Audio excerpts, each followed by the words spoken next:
Right, well, something a little bit different for the next few days. Hopefully, more than a few days, depending on how it goes.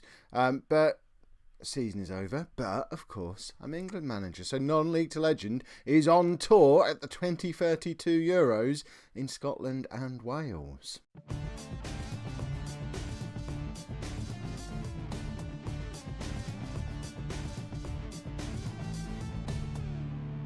Hello and welcome to episode 1 of Non-League to Legend at the 2032 Euros. I'm Kev, and today we have the first group match. It's our biggest group match, so we're going to do this as one episode, and then we'll do the other two group matches as a separate episode tomorrow.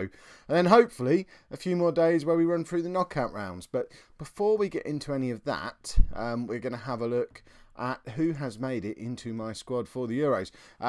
Johnny Vaughan, very unlucky to miss out. He's the main casualty. Also, Massimo Diawara, just hasn't played enough games for City this season. Likewise, Ricky Simpson hasn't played enough games for City. The big surprise, who does make it into the squad, is Billy Willis, who was my fourth choice keeper at City until I decided to sell him because he just wasn't even making it into our under-21 team.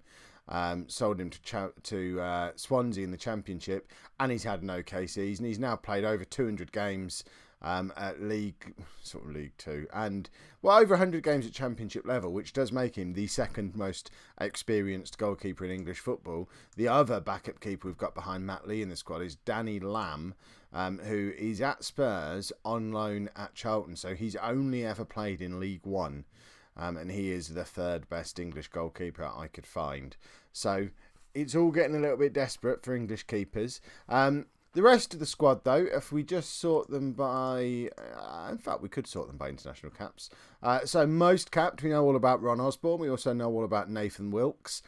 Jerome Simpson has been in and around the squad for the qualifying campaign, and I think you've seen him before when I was putting some of the qualifying episodes on the channel. He plays for Chelsea. I actually tried to sign him for Ipswich a few years ago while he was at Rotherham, but couldn't afford him. I was quoted £40 million at the time, and I thought, that's stupid. Chelsea managed to get him for £20 million, and he doesn't play every game, although he's played 3/4 of them this season. Doesn't exactly set the Premier League alight, but he's a useful player to have around the squad, can play in midfield or behind the front two. Very handy chap to have in the squad. Modou Fall, we know all about. He's now got 39 goals in 49 England caps. He's 30 years old now, but remarkably, is actually fit. You can see how much injuries have been affecting his career. In his, 8 years at Ipswich now, he's only had 2 seasons where he hasn't been massively affected by injuries, and they're the 2 seasons he got 25 and 28 goals when I was going super excited about him. Every other season he's been limited to sort of low to mid-20s on number of games and doesn't get out of the teens on the goal scoring, but he still turns it on for England when he's in the team. Matt Lee has now got 48 England caps and still Ipswich's first choice goalkeeper. Lewis Bradford we know all about. Andy Tunnicliffe plays for Arsenal. We've met him in the qualifiers before. He's just had the season of his life. He got the European Golden Boot, 29 goals in 36 appearances. Had a cracking season for Arsenal. And as much as the rest of the squad might be a bit rubbish in places, I think up front, if we can keep Modou Fall and Andy Tunnicliffe fit, we have one of the best strike partnerships in the tournament, which is reasons to be cheerful.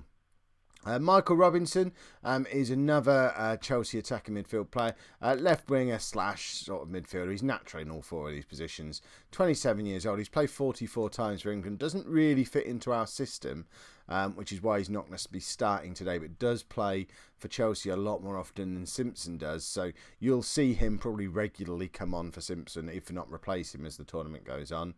And then we get into a lot of players who I struggle to remember who they are without looking it up. David Jackson plays for Derby. Never really made it at a big Premier League club, but has played nearly 50 times for England despite not exactly having a glittering career. He's never even played in Europe at club level, but that's the state of English football. Ernest Adu, one of the bright young hopes, although he's getting a little bit older now, 24 years old, still only got 18 caps, bags of potential that he's not quite fulfilling at Everton at the moment. He's played nearly 200 games for Everton, still struggling to get above a 7, playing consistent performances. which is a bit of a shame. I was expecting him to be better than that. Tried to sign him for Ipswich a few years ago as well. Kind of glad I didn't bother now. Although he's going to start and he's going to be part of my regular midfield, so he probably wouldn't have done that much hassle at Ipswich. Rob Bradley, 26-year-old left back at Southampton. Only just signed for Southampton after being at West Ham for the whole of his career up until then.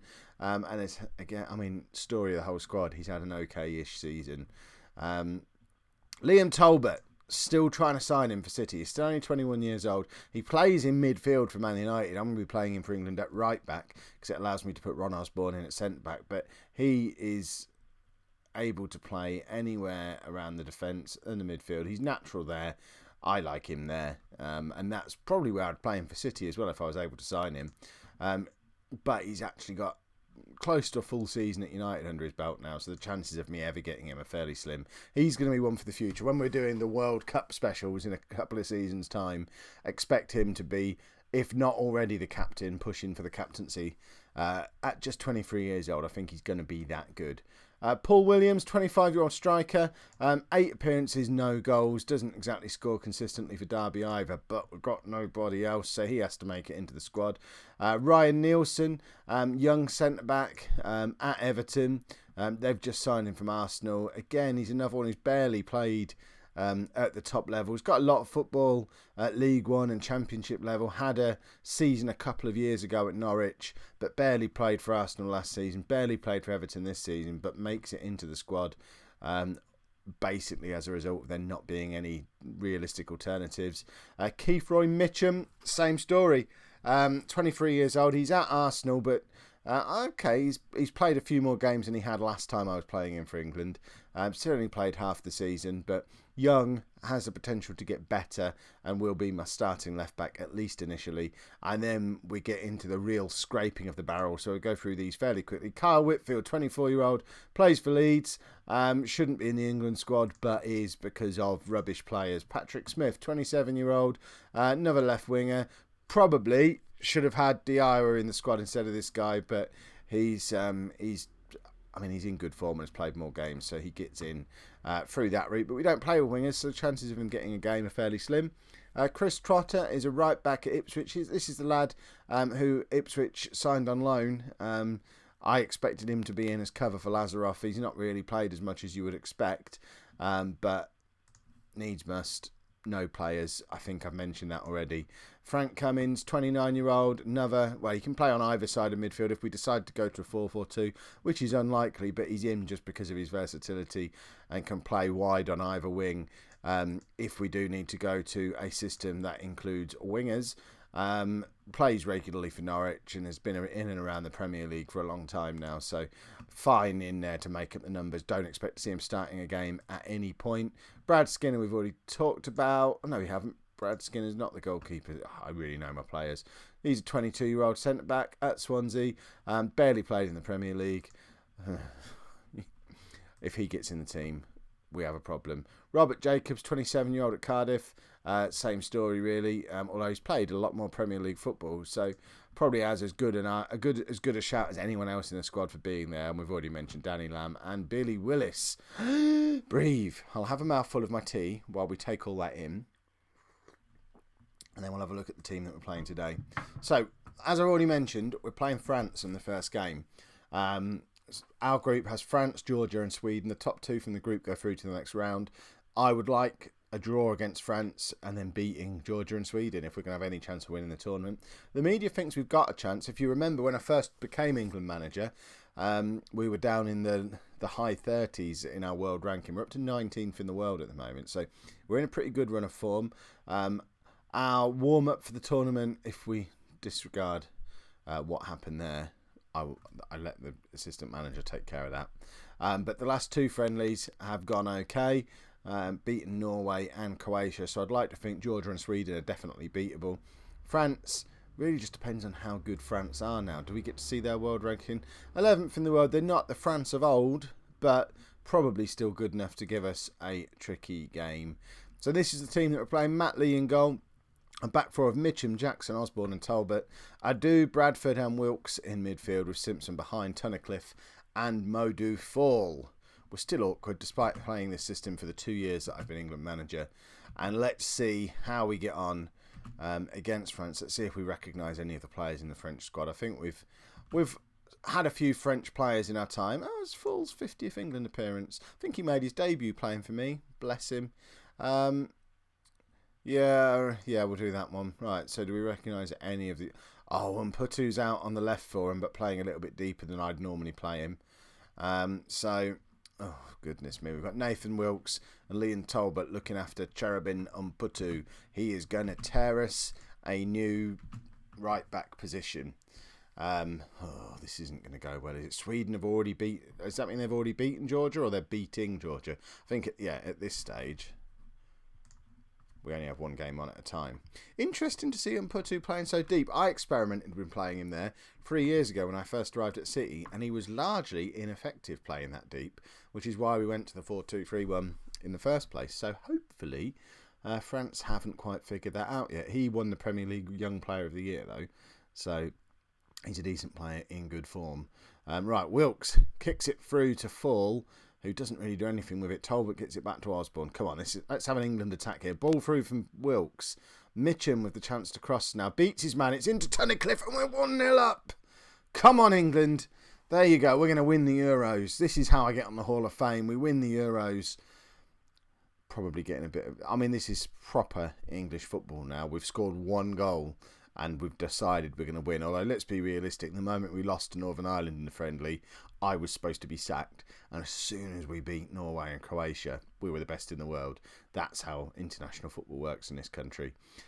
And the media will go mental if we can hold on to this scoreline. Because we certainly shouldn't be beating France. But I'm not going to complain. That's for darn tooting. Right. It looks like we're going to go in at half-time 1-0 up. Cool, we nearly grabbed a second just before half-time. Can we still grab one? Mitcham with the cross into Tunnicliffe. It goes behind for a corner. We've got about 20 seconds to take this corner. Adu crosses it in. It's out to Tunnicliffe again. We're not going to have time for another follow-up shot, though. And we just need to make sure France don't break here and punish us for getting all excitable about a corner. It doesn't look like they are. And we do go in 1-0 up at half-time. That is excellent so far. We just need to keep that up. Matt Kilgallen, do your thing. Yes, you don't get the summer off either, I'm afraid. Where I go, you go. Right. We're not doing the... I mean, we've got to remember, this isn't a Man City tactic we're playing. This is the old Ipswich tactic. So we're not worrying about possession. It's all about creating chances. And that's what we've done. We've created the one clear-cut chance of the game. We're not controlling possession. Although we're certainly not letting France have all of the ball. But we've had more shots on target, and the only clear-cut chance of the game, and that's how we used to roll with Ipswich.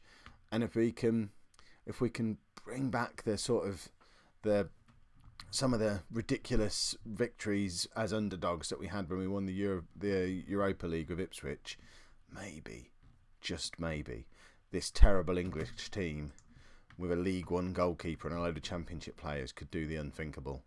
I'm getting so ahead of myself. Right, Modou Fall needs to come off. He's tired. He's on a booking. We're going to bring on Karl Whitfield. If I remember rightly, is better as a complete forward. There we go. See, I do know my players. Lewis Bradford needs to come off as well.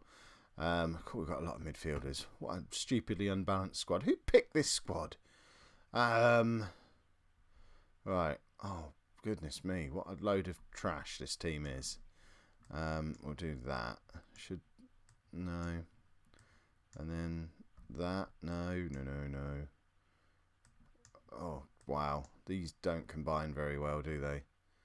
No, that one was the best one. We'll do that. Maybe that? No, that. There we go. Fiddling finished. We've somehow made Nathan Wilkes, the most creative player in the squad, no longer playing as a playmaker.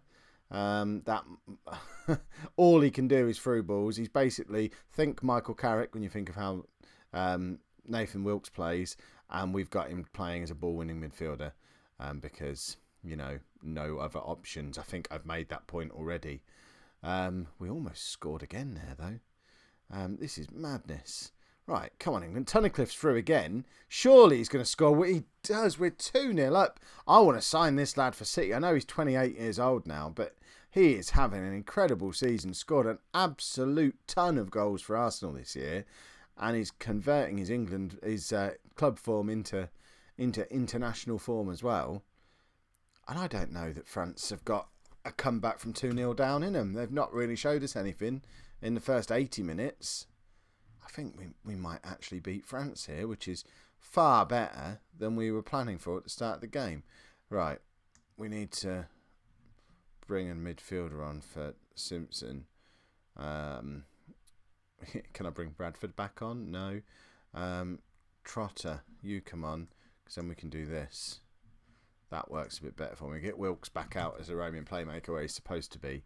I feel like I may have unbalanced the squad slightly in central midfield because I don't really have an option that I trust to go into that midfield when players come off midway through the game, which is a bit of a worry, and might mean if we pick up an injury or a suspension or two, a change of system might be needed, which won't be ideal because we've been playing this one for 2 years.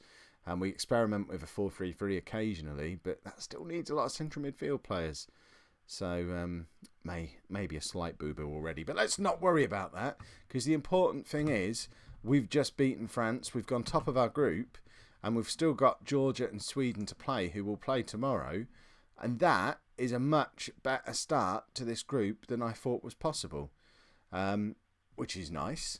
If you've enjoyed today's episode, make sure you pop a like on there, subscribe to the channel if you would like to see more. Let me know in the comments as well if you're happy with the way I'm planning on handling the Euros, or if you'd like it done another way. I mean, to be honest, there's no other option. If we go and win this is going to be like 6 or 7 games that I guess you lot are going to want to see.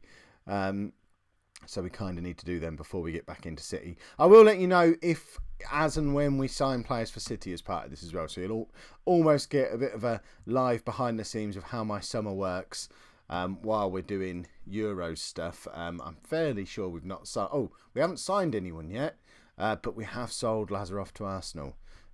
More on that in the first episode of the new season. Thanks very much for watching.